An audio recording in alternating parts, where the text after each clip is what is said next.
नमस्कार दोस्तों, daily heart channel पर आपका बहुत बहुत स्वागत है। जीवितपुत्री का व्रत इस बार 10 सितंबर को पड़ रहा है। जीवितपुत्रिका का व्रत अश्विन मास की कृष्ण पक्ष की अष्टमी तिथि को किया जाता है। जीवितपुत्री का व्रत स्त्रियां अपनी संतानों को कष्टों से बचाने और उनकी लंबी आयु की कामना के लिए करती हैं। यह व्रत निर्जला किया जाता है। जीवितपुत्रिका व्रत में पूरे दिन और रात पानी नहीं पिया जाता। इस अनुष्ठान को 3 दिन तक मनाया जाता है। छठ पर्व की तरह यह भी 3 दिन तक किया जाता है।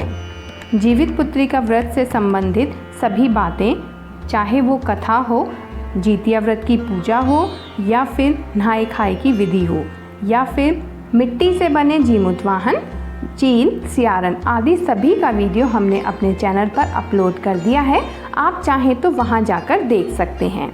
सप्तमी के दिन नहाय खाए के रूप में, अष्टमी को निर्जला उपवास और नवमी के दिन व्रत का पारण किया जाता है। व्रत का पारण का क्या अर्थ होता है? तो व्रत का पारण होता है अपने व्रत को खोलना या अपने व्रत का समापन करना।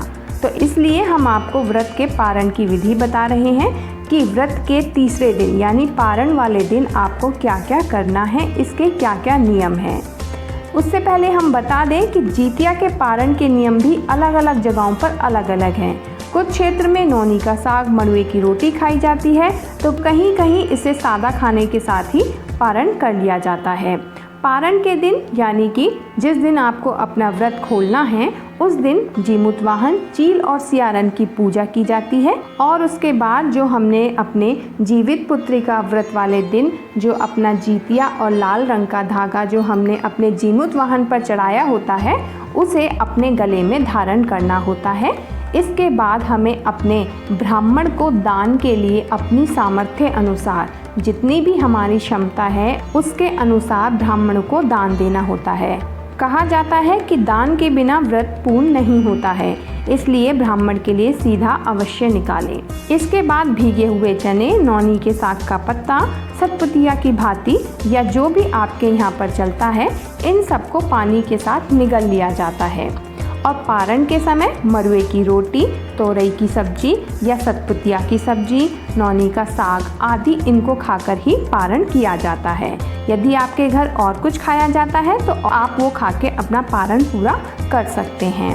पारण के बाद या व्रत खोलने के बाद जो हमने अपने गले में लाल धागा पहना होता है, उसे अपने बच्चों को पहना दिया जाता है, जिससे हमारे बच्चों को भी जीमूत वाहन का आशीर्वाद प्राप्त हो सके। इस धागे को कम से कम 1 साल तक अपने पास रखा जाता है। यदि आप इसे पहन नहीं सकते हैं तो अपने घर में 1 साल के लिए रख सकते हैं। उसके बाद इसे कहीं पर भी विसर्जित किया जा सकता है। किसी नदी, किसी तालाब में इसे विसर्जित किया जा सकता है। तो यह थी आपके व्रत के पारण करने की पूरी विधि। तो फिलहाल के लिए इस वीडियो में इतना ही। ऐसी ही और समस्त जानकारी के लिए चैनल को सब्सक्राइब करना ना भूलें। धन्यवाद।